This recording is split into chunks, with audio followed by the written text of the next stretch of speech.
Good evening to the rest of you. We are back for another episode of Bitcoin Magazine Live. It is I, your host, Q, coming to you yet again from my mother's basement, and I am joined by my co-host, P.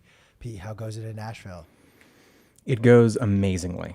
I'm very excited to scream and yell about inflation with our guest, Joe Rodgers of Bitcoin Magazine.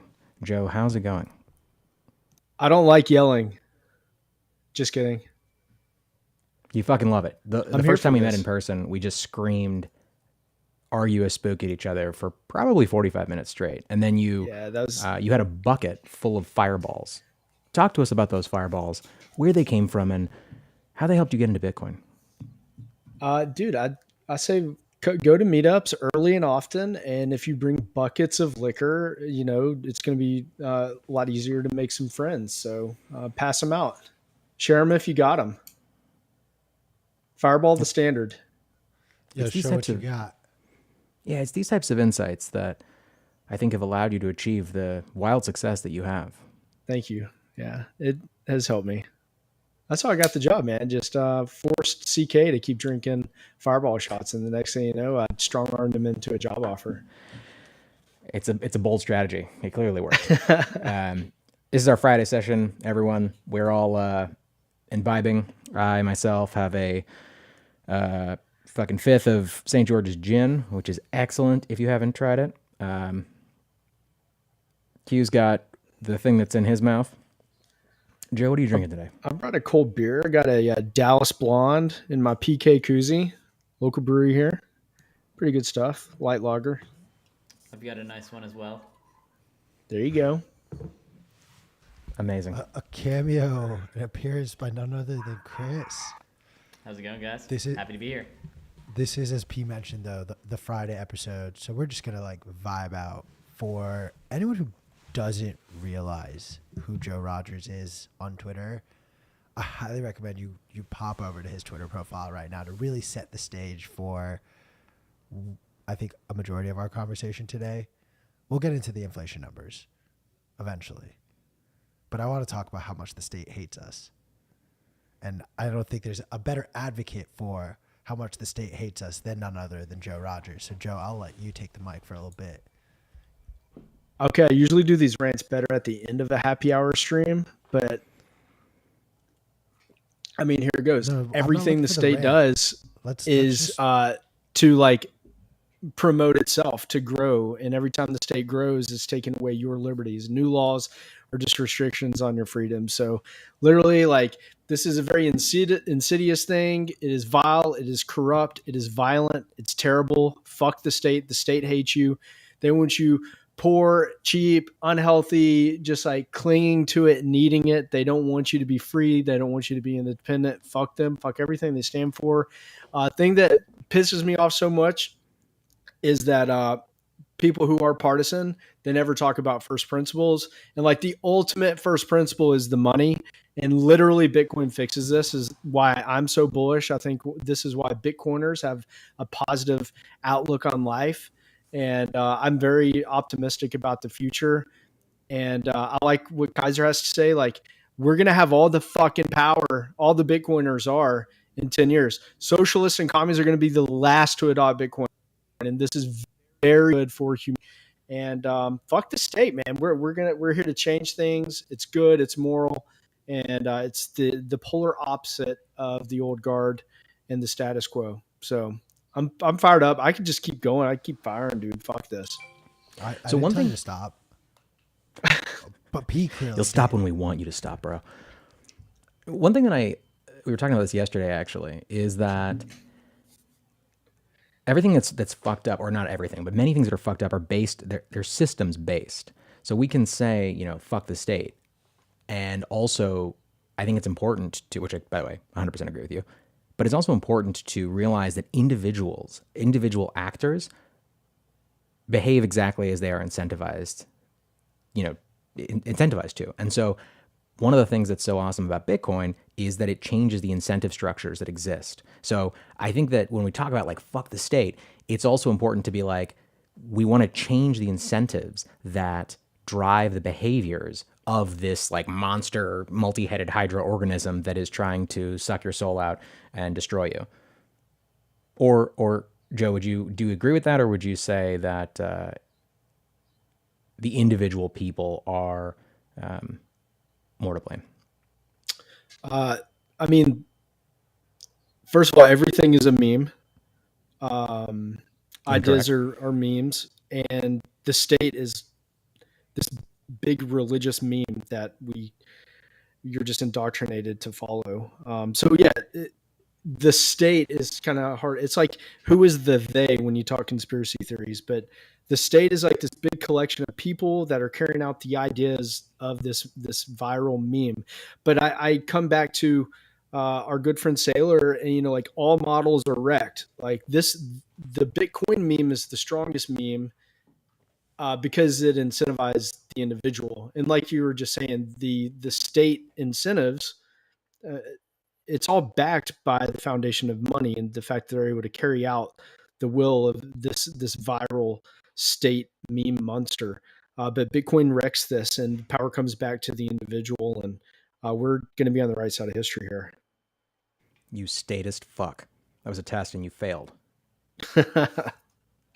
Check. Mate. No, I couldn't agree more. I think that it's interesting though. I mean, like if everything is a meme, the state's been a very strong one, but you look back through history, the technology kind of ushers in the next wave of power, and the state as we know it, the nation state, it's really thrived over the past 200 years, 300 years. But here we are, the information age is here.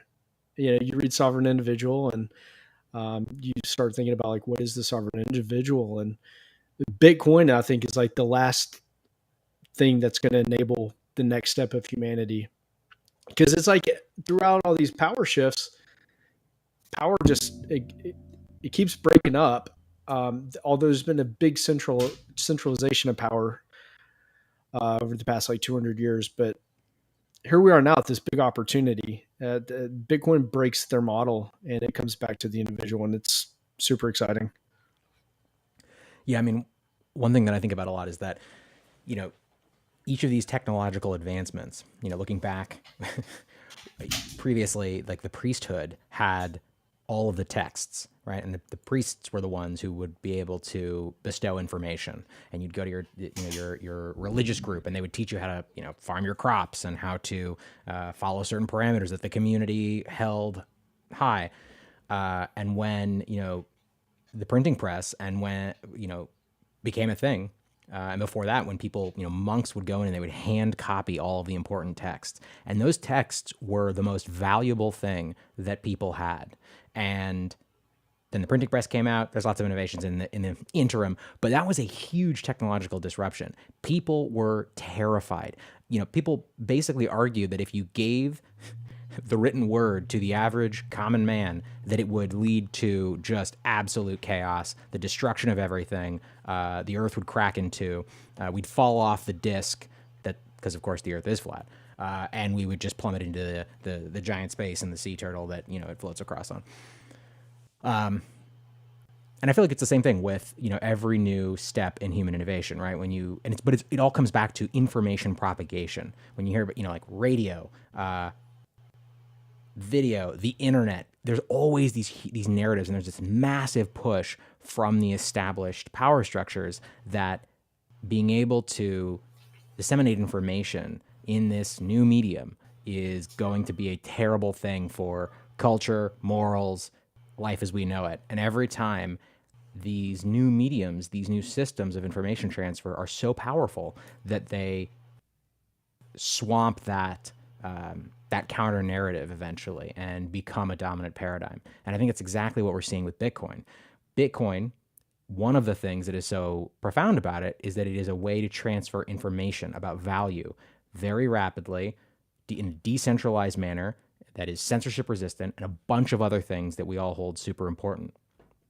And I literally think about it and its adoption as just the next iteration of iteration or information transfer. And I think it empowers all of the things when we think about the internet and how much how much people can learn so rapidly now that they couldn't before.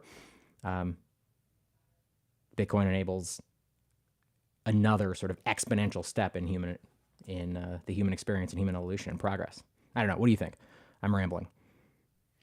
Well, I kind of want to pose a question to everyone here and just maybe ask, Joe, you referenced the sovereign individual, and in that they talk about how this shift to the information age will be the fastest transition from one iteration of mankind from, we had hunter-gatherer to the agricultural age to the industrial age, and those took almost centuries to complete, whereas with this final transition to the information age, it'll just take a generation.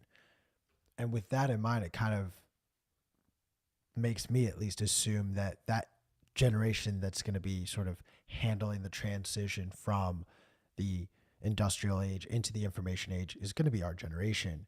So while we may be very hopeful of the promise of Bitcoin, I almost feel like a good majority of the benefits of Bitcoin won't really be seen by us. They may be seen by our children and more likely our children's children.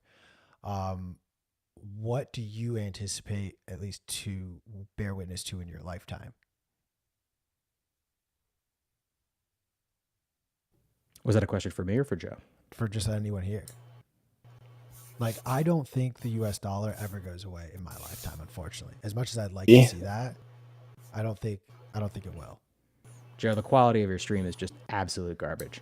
He's now trying to go back on his VPN because I think he came offline and is now publicly known for too long.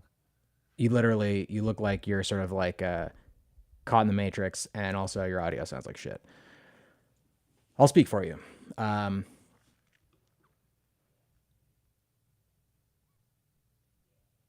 think I think you're right. The U.S. dollar will be around for the rest of our lives, or at least the people on this call.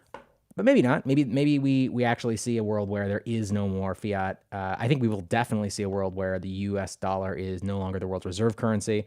That seems very likely. I don't know what we shift to instead, but that seems more and more like an inevitability to me. So just a quick update to our audience. Joe Rodger is being attacked by the state right now. So please keep him in your prayers. Hopefully he returns to us safely and soundly. And if you do want to support Joe Rodger in his moment of need, I highly recommend you pop on over to the Bitcoin Magazine store and get a copy of the Moon Mag. Joe Rodger is one of the brains behind the operation of the print magazine, and your support is greatly appreciated in this time of need. I'm sorry, I can't do that with a straight face. A little it's like he has cancer or lupus. Joe Rodger is suffering from a severe medical issue. And the only thing that can fix it is Bitcoin Magazine. So, just thanks so much, everybody. Chris, can you shift us to the two-person stream version so that we can see both of our facial expressions? We got the dark, me, and then the light. Your set is much more bright than I am. We're trying out a new system here, folks. We're using a new platform which will hopefully increase the quality so that you can see all the pores on my ugly ass face. You can see that I haven't shaved as much as I should, and it's gonna be great. Q. Yesterday, no, it was the day before, I think. We dressed as wizards during our conversation with Bitcoin Gandalf of Brains and Slushpool. How long after we finished that episode did you wear the wizard robe around? Because I know you are a huge fan of Middle Earth and also wizards in general, and Harry Potter. So be honest, are you wearing the wizard robe under your clothes right now? Don't lie to us. Answer the question, Q. I don't think I'm in church, so no, I'm not wearing the wizard robe right now. I am wearing my Rafiki meditation hoodie because, it's a vibe. I mean, in all honesty, I was so hot in that robe that I took it off while I was talking with Dylan and Sam during the Bitcoin Magazine Pro segment.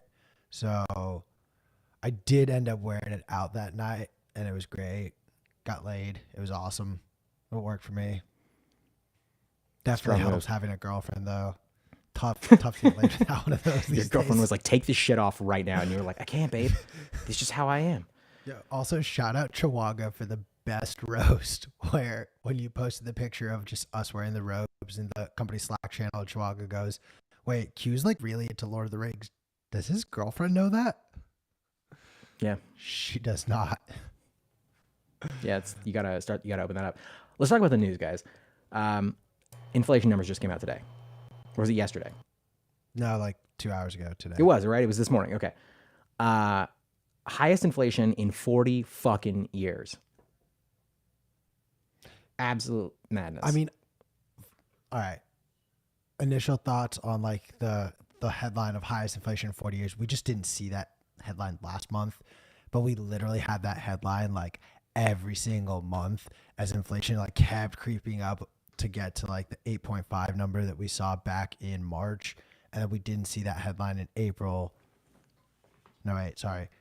We got the 8.5 number in April off of the March numbers, and then the April numbers came down lower to 8.3. So we didn't see that. So like we're just being reintroduced to something we haven't heard in a while. So I want to ignore the 40-year high. I do think it's significant though that there's been so many people talking about, oh, inflation's like starting to top off. Like we're probably going to see it now go down. Like people in this space, people not in this space, tooting my own horn. I said point blank, there's no fucking way inflation's going down yet. Like you go to those gas stations, you go to the grocery store, like those numbers aren't going down. So I didn't buy it.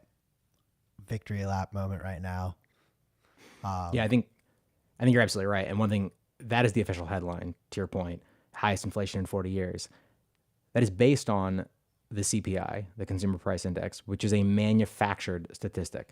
The CPI is the metric that the government uses to tell everyone what the inflation rate currently is, but it is absolutely a manipulated statistic. The government is very, very heavily incentivized. And that basket changes. Exactly. That isn't a static basket. Exactly. Joe, hit us with it. Tell us about the CPI. No, I mean, like, the statistics are all made up, right? I mean, like, the CPI basket changes over time. It's just absurd. And they exclude whatever they want that better tells their story. And 8.5% is horse shit. Go to the fucking grocery store. Go to the gas station. Your cost of living is going up. So it's a bad thing. But the fact that they're actually reporting a number that high, I mean, like, I think we all know it's in double digits for sure. Yeah, it has to be. That's the really interesting thing, right? And I want to be clear. Whenever I tell someone a number, I always lie about it. If someone says, how many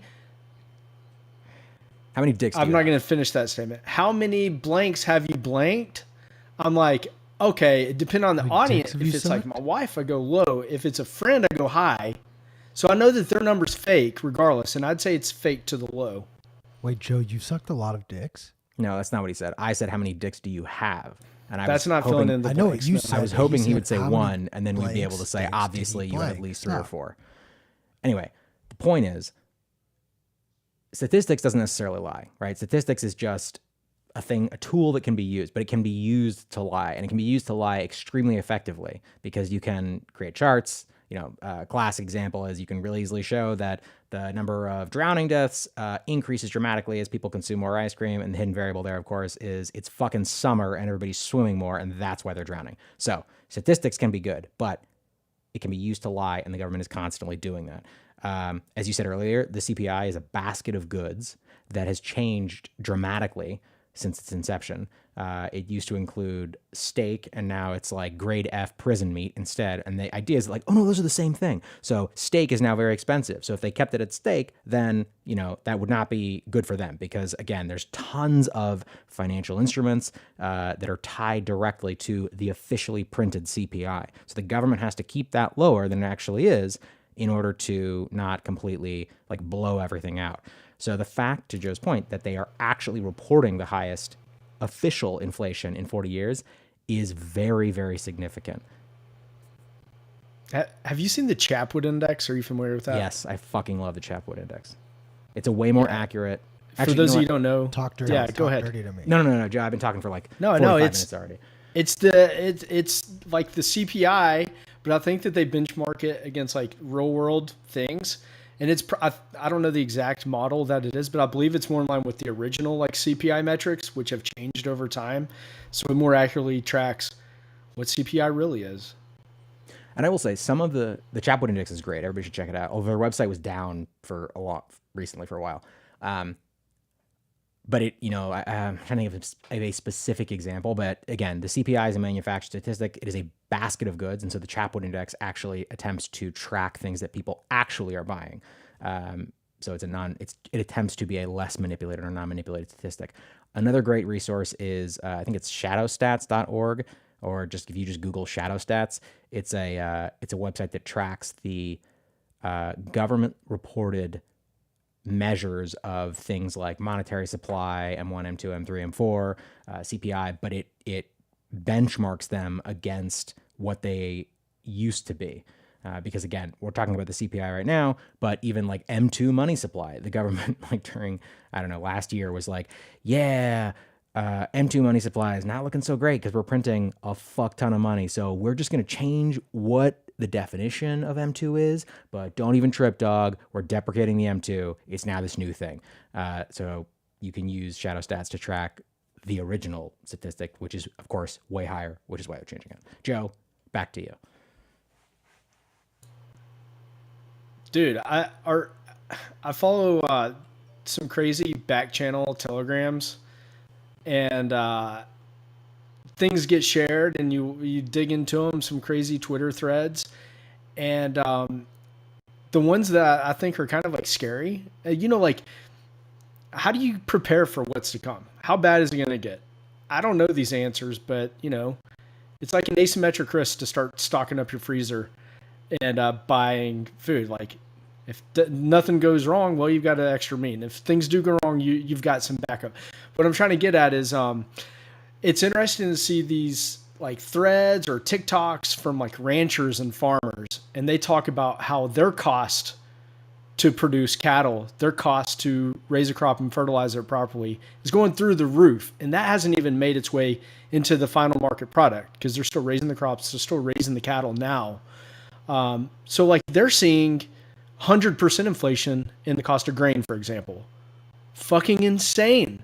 And that's got to be passed on to the consumer. So we haven't seen this new livestock crop make its way to market, but the one random farmer that I saw, take with a grain of salt, but you're talking $20 per pound chicken. You're talking $45 pound ribeye. I mean, like insane numbers that could happen, maybe. So, I mean, like for us at our house, it's like, how do you prepare for this? So Clancy's insane, and she made us get a freezer, and we've got a battery backup and solar panels, some crazy shit. But it's invest a couple $1,000s, and if you need it, hey, it's there. If not, we're gonna be okay. But man, I can't dig into statistical analysis, but I can tell you that things are more expensive, and it feels like it's gonna get worse. The Fed is running out of their tools in their playbook. So I don't know how they're going to get this fucking under control. How do you see it playing out? It's not going to be pretty. I think that the government has to continue printing money because the alternative is that everything immediately collapses. And when I say printing money, I mean ever increasing amounts of money, right? Now, the statistics that are reported are going to be, again, as we're talking about, manipulated, but the amount of liquidity that they are injecting into the market, it just has to keep increasing. And I used to be of the opinion that like, fuck that, we should absolutely stop printing money immediately. But the reality is, if we did that, people would be like eating their own children within 6 months. So like I don't have a great solution. I think that what they're trying to do now, I still detest it. They are absolutely responsible for getting us into this fucking position. Something like 80% of all of the US dollars that have ever been printed in the history of this entire country have been printed since 2008. That is a terrifying statistic. And there are a number of decisions by very specific people that have led us to this point. And fuck those people. But at the same time, especially given like where we are today, if Jerome Powell was like, "That's it, we're breaking all the printers, we're going teetotaler, we're smashing everything," it would be really fucking dark. So I think right now, how does it play out though? Like, U.S. has seniority, so dollar seniorage. That is, how does it play out? Is the U.S. the last one to get wrecked? Is all the smaller currencies, do they collapse and then they adopt dollar and the dollar's propagated a bit longer? Wait, define the term seniorage though for the audience. Seniorage would be it's the most desirable money. Is that the right definition? It has it's the longest history as far as fiat goes, and it's the reserve asset. Therefore, it would be the most desirable asset to hold in a balance sheet. I think seniorage is actually. Hold on, I'm gonna look it up specifically. I think it has a very specific. You're going to Investopedia. That's right. So monetary seniorage is a very specific meaning within this context. It's the difference between the value of money and the cost to produce and distribute it. So it basically gives you a vig if you are creating money. And so when we moved to a fiat standard, we moved away from being backed by anything. The person who is printing the money gets to collect a ton of additional value by just, if a metal coin, or the most extreme version is paper money, right? Paper money, each $100 bill costs like 1 cent to make, but the actual value of that bill in terms of the US dollar is $100. So when you print money, you basically you go digital, it's even more exponential.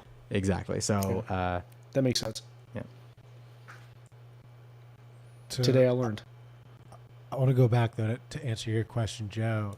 We're kind of witnessing it play out right now. You see our inflation numbers coming at what they are, and then Bitcoin Magazine sent a tweet out of all these other countries that have even worse inflation than what we're seeing and reporting. And when we stop to think about it, you have all of these other currencies that have some sort of tie back to the dollar, whether they're holding US dollars on their reserve or use it as legal tender or whatever it may be, but they are now impacted by whatever inflation we have on top of whatever inflation their own central government is giving them. So they're almost getting double fucked, and we're just getting like fucked the one time by our idiots in DC. I think as far as food shortages go, we're starting to bear witness, and you're going to see more of these developing nations really be impacted first. You see the uprisings right now in Sri Lanka.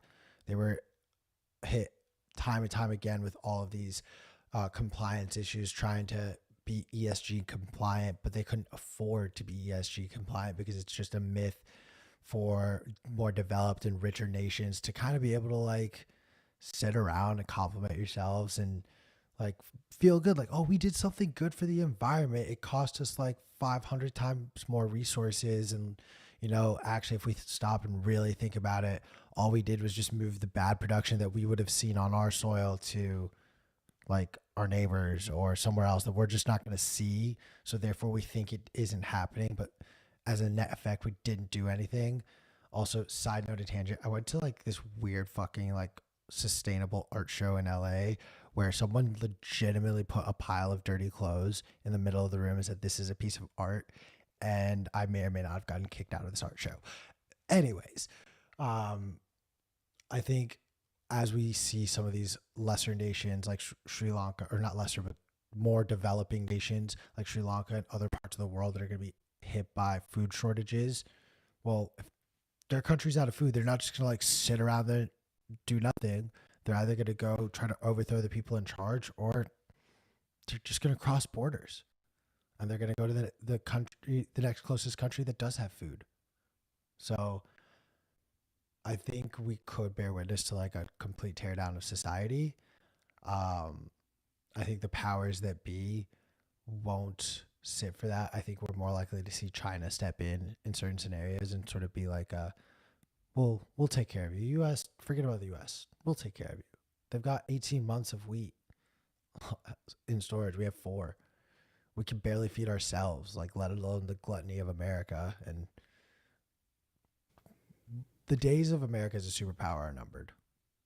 And I do think that is something we will see in our lifetime, is the end of this U.S. reign supreme across the globe. Joe, what are your thoughts? Agree? Disagree? I think that the U.S. could adopt Bitcoin and continue its reign for another years. What incentive does the U.S. have? It's real bad, but we can kind of hear you. I can hear you. I think it's clipping on some of our other downstream things. Also, I can hear your fucking miners in the background. Get a better noise setup. Get a black box. Yeah, I should turn that off. No, you're good. You're good. Give us your thoughts. Yeah, stop mining Bitcoin while you're on air, greedy bastard. I think that if you can hear me, that we've got another 100 years if we adopt Bitcoin. I think that the game theory of adopting Bitcoin as a standard works to early adopters' favor big time. I think it's in the line with Bitcoin values. If like your doom and gloom Q, do you feel like the things that we're talking about are being normalized amongst like normies? Like I personally feel they're more aware, and you're seeing more people talk about inflation. I don't live in LA, Q, by the way. Where I live, people are. If you go on to Normie Land Facebook, which I say you should stay on Facebook, guys, and you should ethically troll the hell out of the normies. I deleted my account, couldn't take it, to come back and ethically troll them. Anyway, I'm seeing it brought up more and more. I feel like they're being blackpilled by the state, by their pocketbook being put under pressure. I feel like people are just like by force having to come to terms and understand what the hell is happening to the dollar. You disagree though, Q? I mean, well, I just want to jump in one had thing. A conversation on Friday with like some normie friends about like the wheat shortages, inflation numbers, and all of that stuff. So there is an aspect of it that I think is creeping into normie land. But then when you start to try, like, same exact friend, and I was like, have you done 21 days of Bitcoin? Like, have you read any of the article that I've sent you? And he's like, I have no interest in Bitcoin. Like, we're still like, you still have that lack of, I think, a connection between the control of the financial system and the issues we're seeing. And I think that connection still needs to be made for a lot of people. And it takes, like, I think to a degree, you kind of have to understand Bitcoin to be able to see that connection more clearly. I have a hard time, I think, believing people who see that connection and then, to a degree, yeah. But that's just kind of the way I see it in my conversation with normies. Like, I literally got into a debate with my best friend's sister, who he now buys Bitcoin after like a lot of conversations with him. And she was like, I just don't get it. But like, I can't, like, I don't see people who use it. And I said point blank, it's like, because you've had the privilege of living in the US and only knowing the dollar. But you go to many other countries and they don't have that luxury and they need a solution. And Bitcoin is an outlet and a solution. So I think because we spend so much time with each other, we really read each other's work, writing, listen to each other's conversations. I think sometimes we think it's a little bit further along than it actually is. That's my honest opinion. One, Johan in the chat asked what were the websites we were talking about. There's the Chapwood Index, is an alternative to the CPI, the Consumer Price Index, which is, the CPI is produced by the government. The Chapwood Index is produced by an academic. We'll call his first name James. I have no idea if it's his first name, but it's, James Chapwood, and he made his own index. It's great. Google it. The other website was Shadowstats. I think it's shadowstats.org. But those are the two. The other thing I would say is, we started off this conversation by saying, like, fuck the state. And I want to be clear, like, I love this country. I think that America is such an interesting experiment. We are the only country that, certainly at the scale that we are, that is operating states like a federated system. It's a very decentralized system where each state has its own set of laws, and then those all, work together in different ways. And then we have the federal government. So I actually think that Bitcoin is, as you said, Joe, something that is ultimately going to help save this country, because it is an amazing thing and it was founded on amazing principles. And I think that at worst, Bitcoin can help us ease the transition into this, new world order, whatever that is, whether that's China, which seems likely, or I hope not, or something, or some other world power being the main world power. Or in the optimistic view, I think that, as you said, Joe, like Bitcoin has the opportunity, this country has the opportunity to leverage Bitcoin, to get behind it, to actually maintain its status as this bastion of freedom in the world. So I think that I agree with you. And I would say, to kind of piggyback on what you're saying, you love America. I would say there's a difference between the state and true American values. Like I fucking hate the state. The state does not define my relationship with what America stands for. And I think that resonates with a lot of people. And like, you can love your country and you can hate the state. Like, don't forget that. That's all I got. I wanna bring up a topic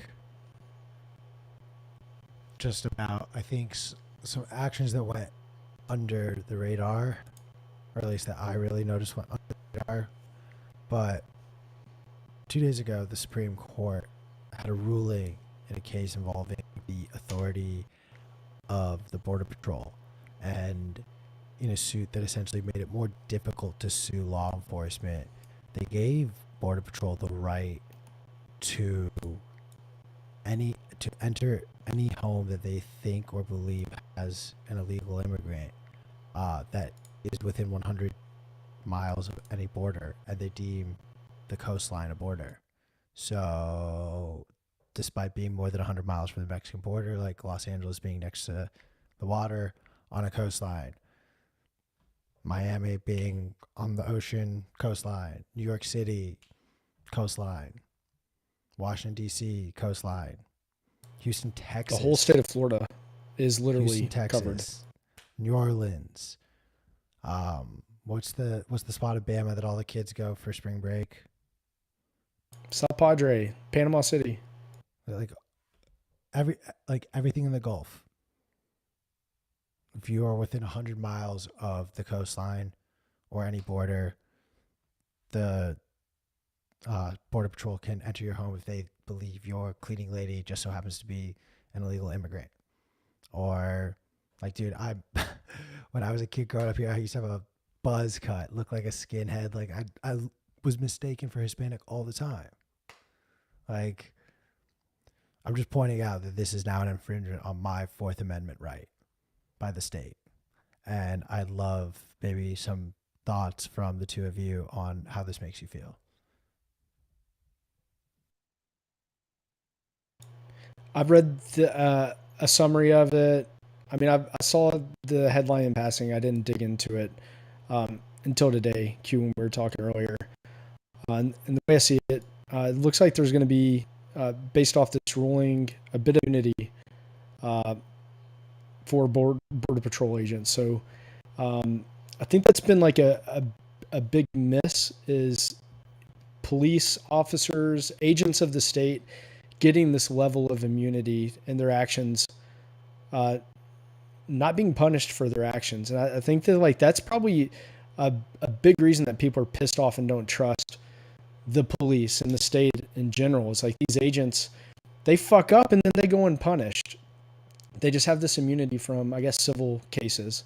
And that's a big thing that reading into this Q, I mean, like, I definitely, I don't know every detail. I'm not a fucking constitutional lawyer, but it doesn't sound right. I want people to be held accountable for their actions, especially officers of the law and military personnel. Like, they should uphold the Constitution and things that we care about the most. They should be held to a higher standard. Yes, it's a double standard. It's the highest standard, the enforcers of the law.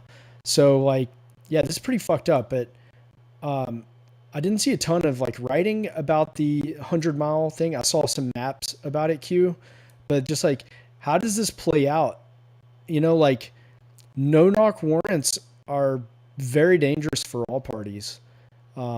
People inside the homes, the agents knocking on the doors, kicking in the doors rather, It's bad for the dogs inside these houses because they love killing dogs. As an animal lover, I'm like very much against the state having this kind of power.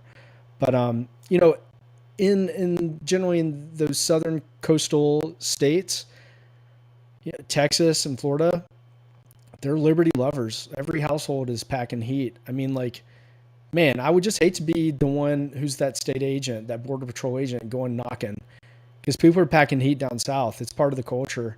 So like, man, this I hate to see the way this does not end well for the state.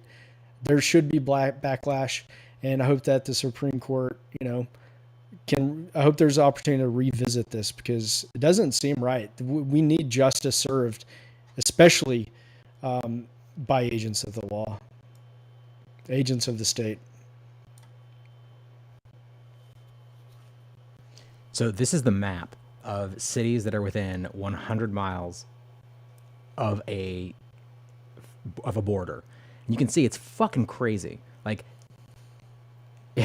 people don't realize, people think of this as like, oh yeah, this is about the Mexico-United States border. Like, I don't have to worry about that shit. You do. You definitely have to worry about that shit. It is a staggering, or it appears to be, as you said, I'm also not a constitutional lawyer, but from my reading of this, it seems like a staggering breach of constitutional rights. I mean, nor am I. I'm truly baffled that a conservative court with judges who claim to be on the side of the Constitution, you have constitutional lawyers and judges still want to push this through. This to me just reads and feels exactly like a Fourth Amendment infringement, but I'm definitely trying to conflate it for conversation purposes here. It's an inch that in a generation's time, in a decade's time, will turn into miles that they will reach over. It starts with the Border Patrol, and then it turns into every single police officer if they believe that you have anything. If they think you've posted something wrong. Like we saw that happen in a country like Australia, where if you were posting stuff incorrectly or against the state, they were finding you and they were punishing you much more severely than others. What happens when they decide, oh, actually, if you posted anything anti this or pro that, you are deemed an enemy of the state, like in Canada. Give an inch, they're going to take a mile. That's my biggest fear with all of this. The state is nonpartisan, guys. The state grows. It doesn't matter on whose watch. Some say that one color party is faster than the other as far as state growth. But like, let's not forget, on the conservatives' watch, we got the Patriot Act, and we know how that ended for us. Not so well. So like, why is this a surprise that with this Supreme Court that something like this would happen? It's just the state is not looking out for the best interest of the individual. And here's a great example. It doesn't matter who the fuck's in office. It's painful. That map is insane. Yeah, it's staggering. And to your point just a second ago, I think that it is important that we reemphasize that we should be judging people based on their actions, not based on the dogmatic, party-affiliated narratives that they promote. I think of, the sort of conservative party, Republicans historically, or in recent history, and the Democratic Party in recent history, the more liberal party. They're basically just like the Washington Generals and the Harlem Globetrotters. And that is to say, the Harlem Globetrotters are this like giant, circus, and the Washington Generals are their like trick shot basketball like rivals. But really, they just they're both part of the same entity. They're designed to entertain people and to like be crazy. And the Democratic Party and the Republican Party are exactly the same thing. And essentially, what happens is they just shift roles. every 4 years or every 8 years or whatever it is. The Democrats become the Washington Generals, which are the party that, in Harlem Globetrotters versus Washington Generals always lose because the Harlem Globetrotters are the stars, and they just shift roles every 4 to 8 to 12 years, whatever it is. But they're all being controlled and orchestrated by the same organization. They have the same goals, which, as you said, Joe, is to propagate the state and maintain the status quo. And that's, I think, very important to internalize as individuals, because otherwise it's easy to get wrapped up in and activated by these specific stories and narratives, which is exactly what all the fluff and the media attention and the circus is designed to do. It's designed to distract you from what is actually going on. This is also like a distraction, in my opinion, because like, if you go back to the first principles, it's the fucking money. Okay. And let me tell you why I'm saying that, because the incentives are such that the state with this printing press can make as much money as possible to prop up these welfare programs and like all these things that are like a welcome mat. Please, people from other countries, come here. We have so many incentives. Like the incentives are to get those people in here and just grow the power of the state. So like you change the incentives there of just like not rolling out a red carpet and making it like difficult to participate in American society and like having to go through a process to become an American. Sound money is the way that you can like enforce and make that happen. So, I mean, like, yes, this is a real issue. For sure, guys, like I care about it. This is a big deal. But like the real first principle issue is back to the money and the incentives. Yep, 100%. Okay, shifting topics. Joe, you are a huge fan of conspiracy theories, correct? Fact. I would like to hear your favorite harebrained conspiracy theories that you think are actually 100% true. All right, dude. Okay. FYI, little personal shill. Myself, Bitch Tit Cucumber, Clancy RBTB. I'm the producer on the back end. Just started a podcast called Obey Pod, and it's literally Bitcoin talking about conspiracy theories. Production value is very low. You shouldn't listen to it, but fuck that. Go listen right now. We talked about an insane. Clancy went super deep. Personal show, but don't listen. But she went off on the World's Fair. In the world, I don't know if you know anything about it, but the World's Fair, totally insane the way that it was set up around the world. Started in the 1800s and went through the 1900s. The specific, the TLDR on that is that history is fake and it's been controlled by those that are in power. And the specifics that she talked about were just insane. Like the Chicago's World Fair in the late 1800s, this massive city and insane architecture was built in 3 years by like men with like donkeys and wagons and hoes and pickaxes. And some of these structures are still standing today. And there's an even more mind-blowing, if you look up, Chris, I don't know if you can pull it up, but look up the Crystal Palace.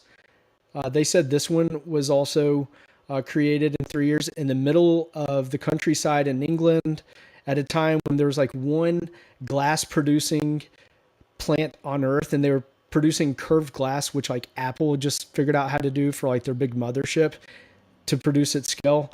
When you see some of these structures and the stories that were told, it's pretty mind blowing. In fact, like Clancy went further down the rabbit hole talking about the fact that attendees to expositions to the World's Fair, they were away with like certifications, and they were learning this like list of historical topics, and then they would go to universities and teach these things because they had a certificate that they attended the World's Fair. So it's just absolutely insane, some of the structures that were created. And I feel like a lot of these structures after digging into it and looking at some of the structures, hearing some of the modern estimates. Like the modern estimates for the Crystal Palace would take minimum 10 years to create. The budget in today's terms would be like over $1 billion. And they just burned it down. They're like, okay, we don't, it's like NASA saying we don't need space shuttle technology anymore, so we're going to destroy it after they landed on the moon. But this is the most recent conspiracy that I've learned about. That's because Clancy talked about on the podcast last week. So the other one I just love is Hollow Earth theory. It's insane. It's a rabbit hole. So I can just like vibe about conspiracies all day. But Bitcoiners, we're very inquisitive people. Dude, it's insane. It's as crazy as flat Earth. I never. But the idea, I never know if you're like Hollow Earth is a thing, and you're like, also I believe in it, or if you're just like trolling me. But tell me about Hollow Earth. Number one, I'll never say if I believe or not. Okay, that's the rule number one as a conspiracy theorist. Clancy posts flat Earth things all day, and people are like, "Do you believe or don't you believe? Damn it, draw a line in the sand." It's like, no, that's not how this game is played. So I'm not sure if I believe in it, but it is interesting. It's science fiction, but the idea is that specifically, like down in Antarctica, there are big holes in the Earth to an inner world that's inhabited by like higher Earth, like giant type people. And there's an insane diary that was released by a guy named Admiral Byrd. Can you hear me? Yeah, I can, but I just want to clear. What do you mean, you people? What? I'm fucking you with people. You said giant people, and I tried to force this into a race issue. I tried to bait you. Your internet is so shitty. I'm sure, dude. So not me. Even. Yeah, so am I. I'm only like 5'8". You hang out with someone like American Hoddle, and he's just like a gigantic... Dude, I'll shut up then. Hollow Earth's crazy, dude. No, keep going. Wait. So the idea is that there's giants that live inside of the Earth. Do these giants mine Bitcoin? No, yes or no? Answer the question. There was a diary released. And? I think the Bitcoin wrecked the wait. Of a giant, and I'm guessing it just so happened to conveniently write in English? What does this diary contain? What deep secrets? Well, this dude was like super well respected admiral from like World War II. So it isn't like this kook. The government paid him to go on an expedition to cross Antarctica. And he said that like at a certain point crossing Antarctica, it quit being this frozen wasteland. Like over a certain mountain range, there became green earth. And then there was a hole that went into the earth. And so like he documents going into this earth and then his airplane being taken over and like a tractor beam pulling it in and landing it. And then there's these big beings that like he boarded the plane and like went on the ship. It's fucking insane stuff, man.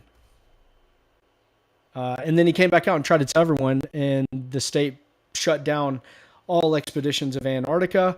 Globally, there's an Antarctic treaty. So like people are not allowed to go exploring in Antarctica. And you know, if all governments are agreeing on something, there's a fucking scam or there's a red flag somewhere. You could literally go charter proof of work. You could charter a helicopter to go ski in Antarctica. It is on my bucket list. Like professional skiers and go to the pole, go to the middle. Many a times. Have you seen the documentary by John Carter? No. What's the famous horror director's name? John Carter is from Mars. That's a M. Night Shyamalan. There. John Carpenter. Have you seen John Carpenter's documentary about what happens if you go to the pole called The Thing? I'm going to take your stunned silence as no. Wait, Joe, I'm so sorry. You have not seen the movie The Thing?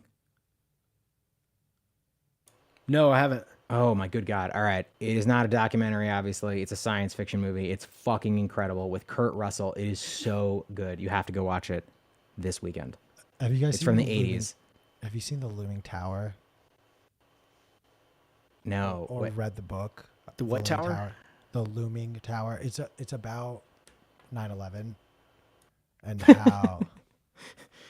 Just bring it back around. Conspiracy theories. Let's hit it. Keep it in there. I'm just going to do that for the next 30 minutes. I'm pretty baked, so that's what I want to do. Fair enough.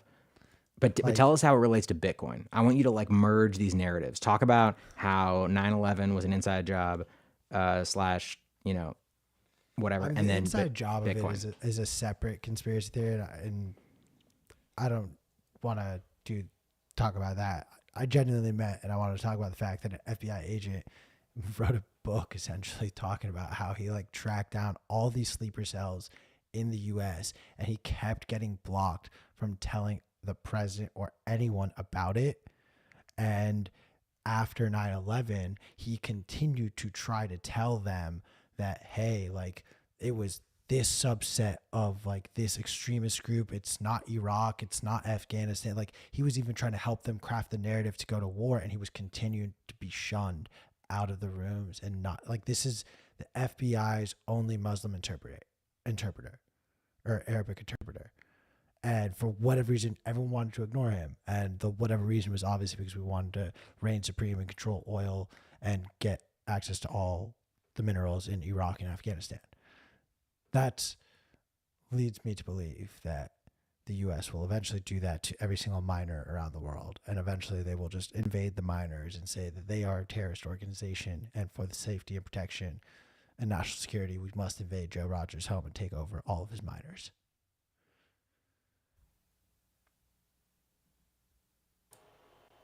Whoa. What are we looking at here? Yeah, Chris, you just like took over the stream. My bad. Testing out some new stuff. This is the Tartarian Empire, I guess. Wait, I just want to be clear. What you should have said is, go fuck yourselves. I run this shit. Here's a picture you got to look at. Joe, you were talking about this? Yeah, in chat I was saying this is also just a wild rabbit hole. So the Tartarian Empire, you've never heard of it. This is an ancient civilization across like Mongolia and Russia, and some say even in like North America. And this history of these people and their cities have literally been wiped from all history books. It's absolutely insane. But some of the really cool things about the Tartarian Empire is the amount of technology and the absolute beauty of their architecture. So like some theories suggest that the Tartarians had ways of like wirelessly transmitting electricity. And a lot of, if you scroll up a tiny bit, Chris, you can see just the actual shape and architecture here. Absolutely beautiful. But in a lot of these structures, they suggest that there's lots of domes and like the shape of the buildings that you see in like DC, also very beautiful, like Greco architecture. But this architecture that a lot of these big structures that are taller would be used to gather energy from like the ether. So pulling energy out of thin air and then distributing it wirelessly. There's like some crazy like old streets in like Russia that would have, they have like copper plates in the street. So like you would almost suggest that they were transmitting, like there's no other reason that they would have this crazy wiring in the street in the, like the 1800s. It just makes zero sense. But this is a crazy rabbit hole. Joe, you crazy motherfucker. I love that you're presenting this as like, these aren't even questions. It's just like, these are statements of fact. Like, I'm saying these are things that people talk about. I'm not saying I agree with it. Tartarians, I do believe in this one. I'm a believer of Tartarian Empire. Fair enough. Yeah, I mean, I think one thing. Okay, but then Tartarian Empire Q and P, they talk about like hardcore Tartarian maximalist. The next step when you go down that rabbit hole is the Great Mud Flood. And the Great Mud Flood is like absolute insanity that was covered up by this giant mud flood and it wiped out technology. It's like Atlantis plays into the mud flood theory. Now you're just saying just like absolute insanity all over the place. But history is a shitcoin. It was controlled by those in power, and Bitcoin fixes this. Okay, wait. I want to unpack that. Wait. Can I unpack that? Thank you. Fine. You look so sad. I can't. No. I'm so excited. I just want to. I'll be brief. I promise. I'm never brief about anything. The statement you just made, Joe, that history is a shitcoin, is the most profound thing that I think we've said in this call so far. History is written by the victors, and that is such an important thing to remember. Like our like fundamental understanding of the history of humans, and honestly, the history of like evolution and the whole world and all the creatures that lived on it is ultimately a shitcoin. It's people doing their best in most cases to construct a narrative based on imperfect information. But of course, that narrative becomes co-opted by people who are interested in promoting a specific narrative. Anyway, so profound. Like the most easy example is like fucking Jurassic Park 1. The fucking velociraptors were these huge, terrifying monsters that were scaled, and we now know that they were like the size of turkeys, and they were covered in fucking feathers. And it's like, but like that image of like a velociraptor, that was the best science at the time. Totally wrong, 100% wrong, could not have been further from the truth. Well, anyway, please continue, Q. Thank you for letting me jump in. Got excited. To piggyback that one little thing, it goes back to like the Tartarian Empire. There's literally historical books that are still out there that show it. Like there's literally maps that are old maps that show there's like a geographical territory, yet it's like wiped from so many libraries. You can't find them. They're so rare. So that goes back to the World's Fair, talking about controlling the narrative and controlling the history and what people know. And so like the big conspiracy theory is that the elites want to control us. Like, what is their motivation to like censor history? And the reason is because the ancients had this ancient wisdom that they didn't want people to know about. Harnessing free fucking power, that's insane. Like, why would they want that? They have more power if people don't know about this. Like, it even goes into like these beautiful temples, like doing things like sound healing and like all kinds of crazy ways that like are good for humans. And it's just like wiped. Beauty is being wiped from society. So yeah, history's a shitcoin. Fuck them all. Wait. We're going to put a pin in whatever the fuck a sound hill is. Q, you had a thought, and I cut you off. Sound healing. Healing. You also That's what an organ is. An organ in a church is sound healing. You mean like the brown noise? Brown note is a thing. Yeah, like just the gigantic pipes in an organ in a church. They're there for a reason. Have you, like, whenever you go into a big Catholic mass and they're banging on the organ, don't you like literally feel something inside? So I mean, like, imagine that like at scale with purpose in a like focus to healing. Hippies do this shit. They do like sound baths, and they'll get in big circles and smoke grass, and they'll have sound bowls, like big crystal bowls. I mean, like, this is a thing. There's sound meditations. There's a whole, like, there's a lot of spirituality in that stuff, and I genuinely buy into a lot of that stuff. I mean, I meditate pretty regularly. You're a Turian maximalist now.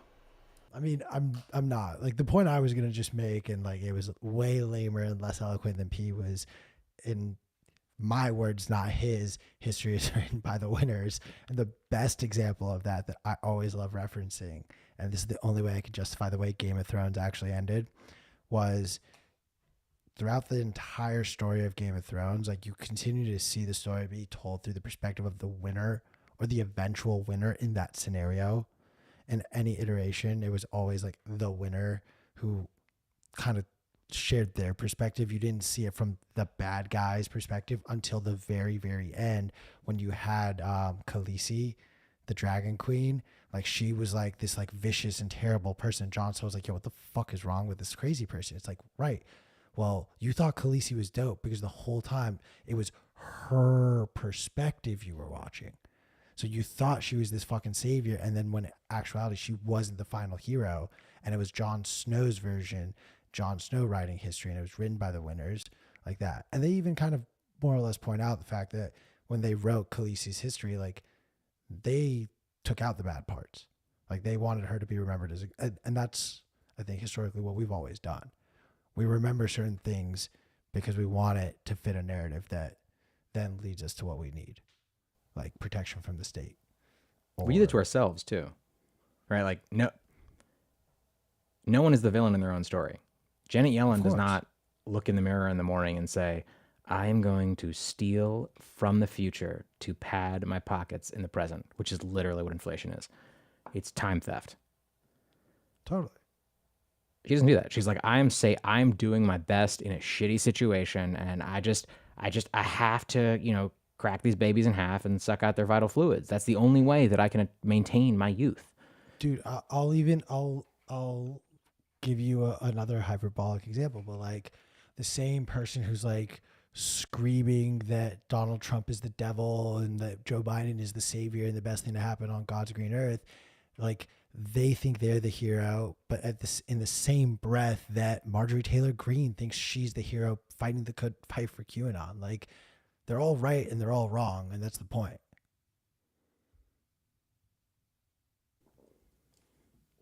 Deep shit. I mean, the shrooms. Politics are trash. Mm-hmm. This is so deep. In fact, I'm gonna turn on the LUT on my camera just to like really emphasize it. Wait, I want to talk now. Wait, Chris, do you have the pictures up? Because I see someone in the audience that I really hope you're still here. Axel Fuzz, are you still here? Did you leave? Ugh, if you left, I'll be kind of annoyed. I'm bummed we never got to see Crystal Palace pictures on stream. Yo, wait, actually, speaking of Crystal Palace, though, congrats on Nottingham Forest getting into the Premier League. Get ready to get rocked. Yo, and sent thank right you. Back down. Bro, as Absolutely a 3-year Nottingham Forest fan, this has been a long journey. In my pursuit of like finding a club that shared like morals and values that I cherish as an Arkansas Razorback fan, I look for a club with a storied history. Good God. And that has endured a lot of pain. And so I landed on Nottingham Forest 3 seasons ago. And the fact that we just got the promotion to EPL is a really big deal. Joe, like, can you kick a soccer ball? What are all the words that you just said? As a non, I played in soccer. I played in college. No shit. Yo, all right, we're definitely I'm gonna have to popping back play in here with the Crystal Palace thing. 2 years. Hit us with it, Chris. Yo, there you go. Fuck Tottenham. But also, what was I gonna say? We're definitely playing, like, I challenge Brandon Green, Sam Rule, Nick Campmine, Chris Salebo. We'll add Alex McShane because he'll feel left out. Joe Rodgers, Brandon Green. We're going to play like some sort of indoor soccer, and whoever else. Let's play some muff in Nashville, we dude. We can't have Alex McShane in there. He'll just fucking do some MMA shit on us and like choke us out. He'll never be able to take the ball. He's built like a brick shit house. He's an absolute unit. Alex McShane could not kick the ball. All right, so this Crystal Palace you see on screen, guys, absolutely insane. They say this was built in a 3-year time period. In the middle of this pond, there was 5,000-pound fountain made out of glass. This structure, they had trees inside of it that were like 600 years old. So like the truthers are like, oh no, this was built around the trees. And it's like absolutely insane, the size and scale of this. I think it covered 19 acres, this building did. Again, they say this was built with horse and axe and hatchet and hoe, and they had a glass plant, like one in all of England. I mean, and this was in the middle of nowhere with no roads leading to it. It's just absolutely insane when you dig into it. I'm done about conspiracy theories. That's what you think. Let's keep going. Chris, what do you think? You're the man with the plan. You are behind the scenes, making sure that everything that we do looks good, sounds good, works, and that we're not totally insane. I think this one's a little bit off the deep end, this stream in general. But hey, that's what Fridays are for. So I've just been in the background listening and just trying to keep pushing the kids along, basically. Now, we're trying out new software. I've been enjoying it. I enjoy the Joe Rodgers rabbit holes. Now I need to do more research, and I'm busy this weekend. I'm going to shill Bitcoin Day Charlotte. So it'll be there. A bunch of people from Bitcoin Magazine are going to be there. I'm going to be moderating a panel. They actually rug pulled me. I'm calling them out on stream. I was supposed to be doing one about Bitcoin in the Carolinas, but then they're like, hey, you work for Bitcoin Magazine. You've talked about the Lightning Network, so we want you to go with all these guys who invented Lightning Network companies, and you'll do just fine. So I'm doing a Lightning Network panel now, so I've been doing a bunch of research about these companies. I'm kind of familiar with 2 of them, so if you guys have any suggestions for things about the Lightning Network, I'm looking at UP. I know you're like the pleb net master. You're the master of the plebs. Is that a dangerous thing to say on stream? No, I'm one of them. There's like 20 of us that got together and we're like, we don't know anything about Lightning Network and we want to learn together. And then we all sung Kumbaya and did a couple backflips, created a bunch of nodes, and then the rest is history. Yeah. Pete, what do you think about wait, time out, Joe. politics stop. of Joe, stop. Joe, Okay. stop. you missed the first shill, but this is the second obligatory shill that you had requested, by the way. So as we mentioned earlier, Joe Rodgers is one of the brains behind the print version of Bitcoin Magazine. Please pop on over to the Bitcoin Magazine store and get your copy right now. Promo code FOMO, get 10% off. It is a very trying time for Joe and his family, so his family could use the support here, so be sure to pop on over. And now... So egregious. For today's dramatic reading, we have a quarterly column, because this magazine is a quarterly issue, by none other than Max Kaiser and the Overdose. And let me begin. Oh my God, are you doing this to us right now? Is this really happening? Are you reading the whole thing? No. Joe, There's got to be like an extra. let him go. We'll let him go. Joe, just, Okay. you paid good money for this advertising. I know, I did pay for this ad read. Let me show you what your money goes to. We've fallen so far. Bitcoin and the funky upheaval. Bitcoin comes from the future. This is how Satoshi stays anonymous. It's been floating around the void for eons. Lots of intelligent species looked at it, but not one of them picked up on the beauty and practicality of how it encodes and enshrines freedom by separating money from tyrants and other state actors, giving sentient beings unconfiscatable property rights with an intergalactically accepted store of value. You can read the full issue in the Moon Mag. Pick up your copy at the Bitcoin Magazine store now. Okay, I that almost was maximized okay. P's face just to show his reaction during the 10 seconds of that. Q, I'm gonna grab the wizard staff I made 2 days ago, and I'm gonna hit you with it next time I see it. Hey man, he paid a lot of I money keep for it on that my ad wall read. now. Oops. Here we go. Here it is. This is the wizard staff. Its power, sovereignty, decentralization, and self-actualization. It's a big wrench with a bunch of knives expertly taped to the back, and I'm gonna hit you with it. So are you an actual LARP, like live action role playing? Actual LARP, I mean, not a LARP. I have never in my life participated in a LARP. Did I play Dungeons and Dragons? Do I love Dungeons and Dragons? Absolutely. But no, I've never, to my great shame, I have never worn a wizard robe and run around and thrown balls and said, ball lightning. No. Oh wait, you actually got me on a rant here. Stranger So- Things, right? What? No, I'm talking about, yes, that was a joke that was made in Stranger Things. There are lots of people who actually did that shit and do Right. today. It sounds like so much fun. I just don't have a community. I don't have a group of people who support me in my desire to LARP aggressively into, wizard people's shit. Anyway, I think it's Nifty Nay, who we just recently talked to, who does a Bitcoin LARP, and I've yet to participate, but I've heard it's absolutely fucking incredible. And like individual people like dress up, they act as like the different entities within the Bitcoin network, and you get to experience and demonstrate the incentives involved. It's supposed to be fucking incredible. If you ever get the opportunity, participate. Dude, conference activation right there. Not everything is about an advertising opportunity for Bitcoin, my friend. I get it. Bitcoin is important. It's the most important thing in the world. We all agree.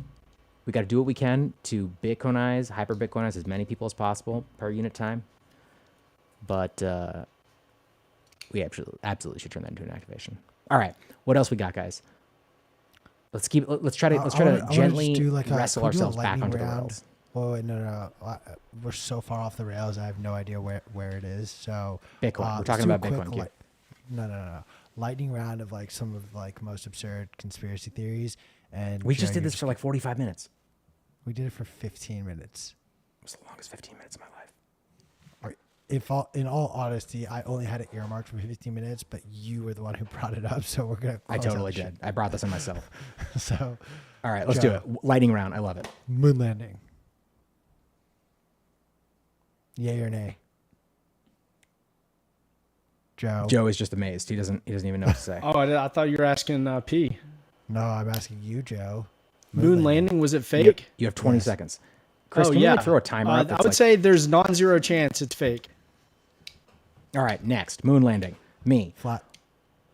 100% fake. They shot it on like a little micro set and it was in a, there were dollies and shit and lasers and explosions and Star Wars, moon landing. You put them together, you reverse the letters, you get Bitcoin. Think about it. Don't ask questions. Next. Q, go for it. Moon landing.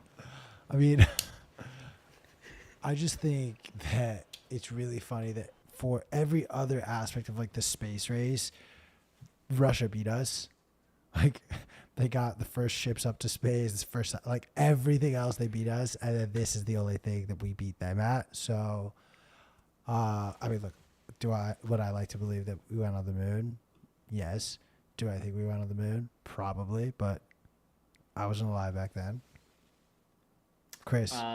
I'll go with it. For the longest time I thought this was real, but then I saw videos. I think Clancy actually posted this of like astronauts like falling down, and it's like, oh well, if they're in zero gravity, how are they like falling down? So I don't know. I'm gonna go. I don't know.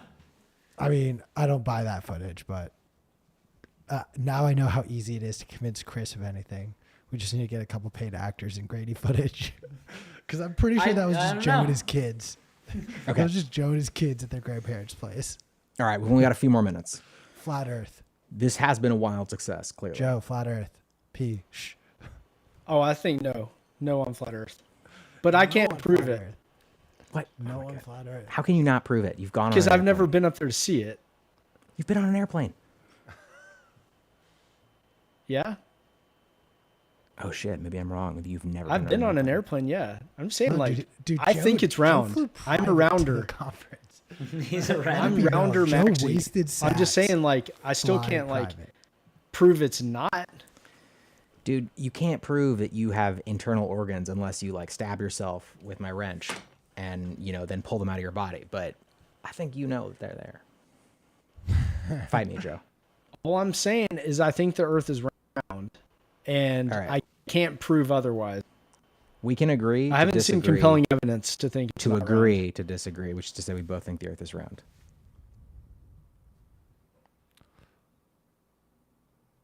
Was Joe, I Bob wanna hear Marley your killed thoughts. by, oh no, the Earth is so round, if you think it's flat, you're a fucking moron. So I'm a rounder, but there was at one of my old jobs, this guy was convinced it was flat, and he's like, "No, dude, if you stand on a mountain peak and you could see the other mountain peak, but due to like convexity of the Earth, it should be below the horizon, so you shouldn't be able to see it." I'm like, "Dude, I have no idea what you're talking about," and like he would just continually go down this rabbit hole of like he was an avid flat earther.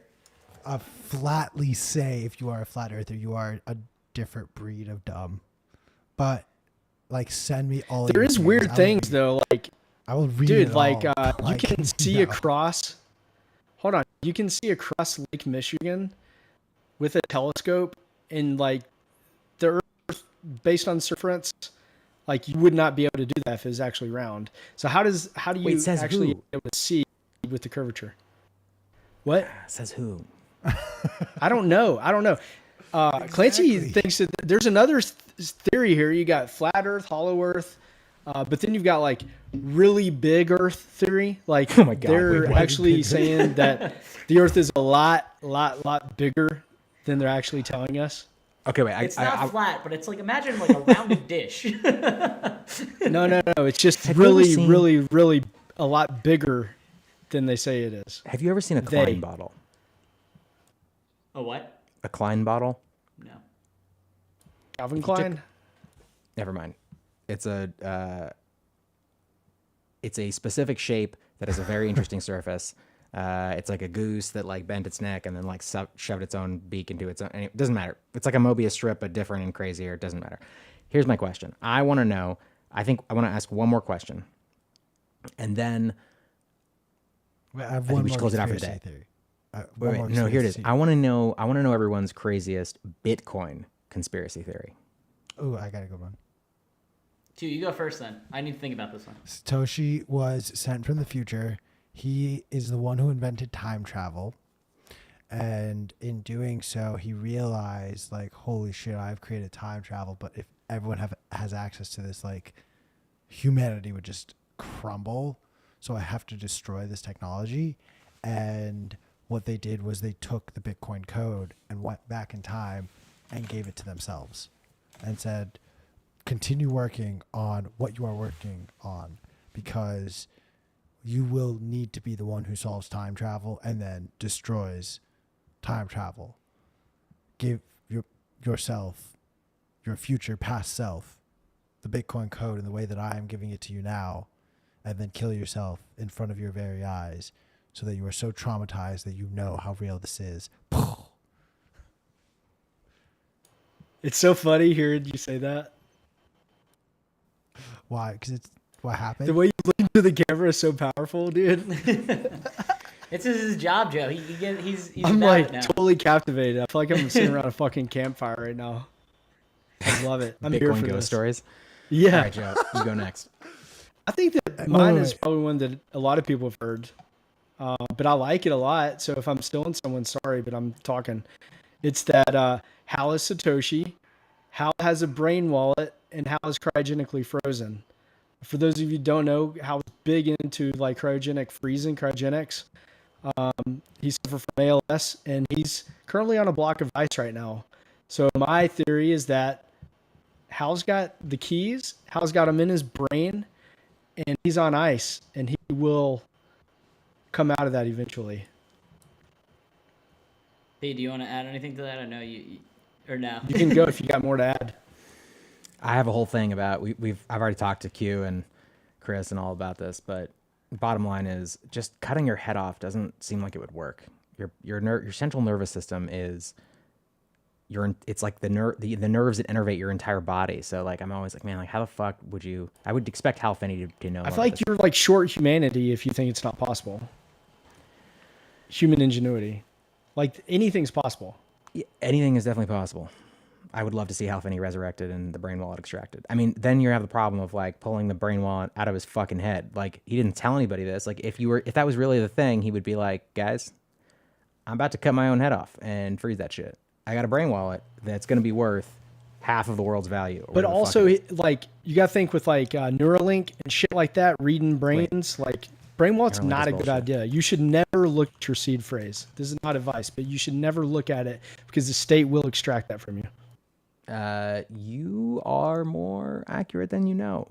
Yeah, that's, fMRI technology. You can tell if people are lying and you can reconstruct their vague visuals by doing real-time scans of their auditory cortex and then building models based on that. That's actually, Jesus Christ, I hadn't even thought about that. That's a crazy idea, Joe, that literally you could have your brain wallet extracted, your seed phrase extracted from your brain. You never want to look at them.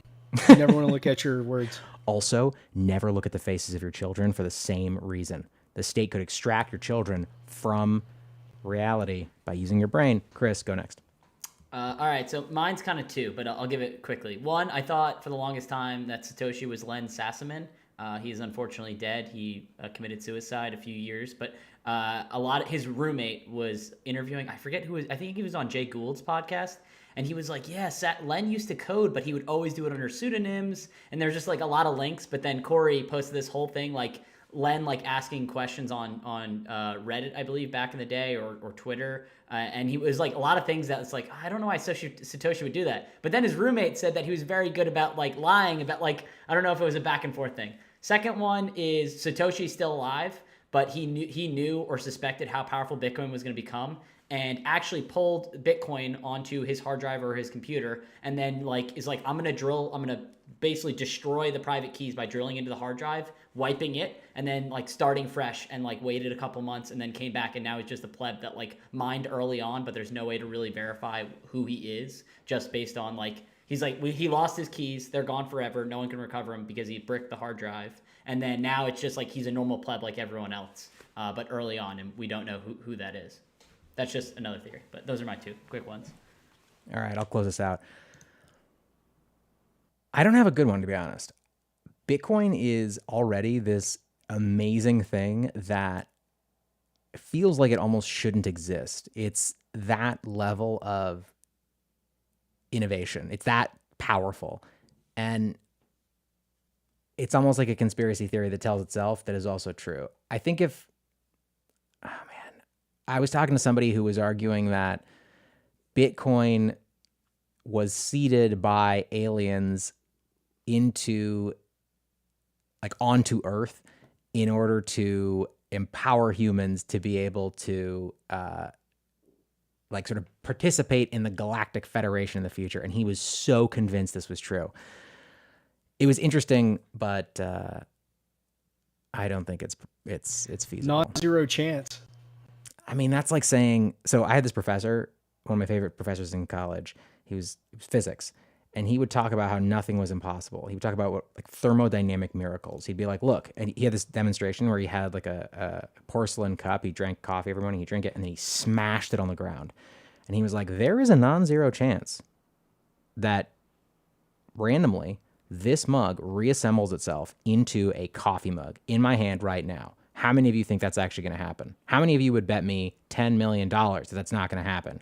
He's like, there you go. That would be a thermodynamic miracle. Non-zero chance. Never fucking going to happen. But that gets into like that deep like string theory and like alternate universes and stuff. I don't know. But now you're just saying buzzwords. No, you're just using the Hollywood catchphrases in this moment. Like, that's all that happens. Hollywood Marvel does something, and now every other movie has a freaking multiverse, and no.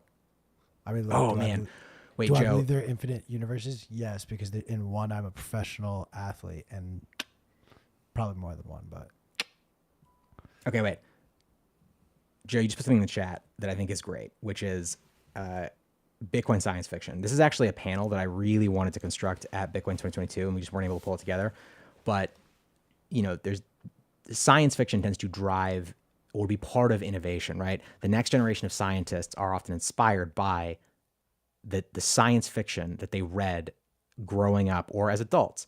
And I think it is amazing to me that there is not more Bitcoin science fiction. And I think that's going to happen. We're going to start seeing Bitcoin media. There's not to say TV shows and movies that have Bitcoin as a major plot, as a major, plot device, but just the concepts behind Bitcoin. And I cannot wait for that to be more ingrained in science fiction. And you just put in the chat the idea of like Mad Max scenario, like searching for lost open dimes and like children, like digging through like old hard drives on the off chance that there's like SATs, their private keys in them. That could be a really, really interesting story. You're frozen. What do you think, guys? I think we should call it. Yeah, I think it's been a good episode. The state has officially launched its full-scale attack on Joe Rodgers, so please. I think we've been talking to an AI this entire time. Buy a copy of Bitcoin Magazine to help the Rodgers family out of this terrible and hard time. God. All right, my friends, this was super fun. Thank you for staying with us on this meandering journey, which is a Friday afternoon chat that had tangential conversations related to Bitcoin, but really was just an opportunity for all of us to talk about fun shit and do it with all of you. We'll see you next week. Same time, Stay humble. Same place. Stack sats. Stay humble, stack sats. Peace out, everyone.